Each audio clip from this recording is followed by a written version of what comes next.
Bangladesh premier লিগে সিলেট স্ট্রাইকার্সকে ১৮ রানে হারিয়েছে ফরচুন বরিশাল। এই জয় প্লে অফে নিশ্চিতের পথে আর এগিয়ে গেল বরিশাল। অন্যদিকে বরিশালের কাছে হেরে বিপিএল থেকে বিদায় নিল সিলেট।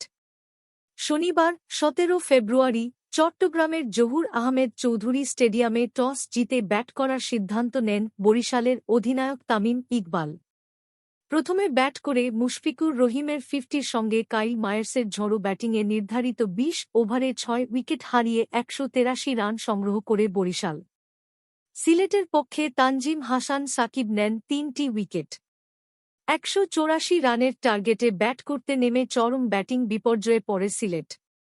দলীয় ৪০ রানে ৬ ব্যাটারকে হারায় তারা।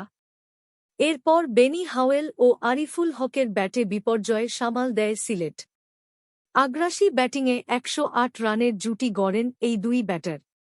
মারমুখী ব্যাটিংয়ে 50 তুলে নেন আরিফুল। তবে দলীয় ১৪৮ রানে ২৯ বলে ৫২ রান করে আউট হন এই ব্যাটার। এরপর 50 পূরণ করে দলীয় ১৬১ রানে ৩২ বলে ৫৩ রান করে আউট হন হাওয়েল।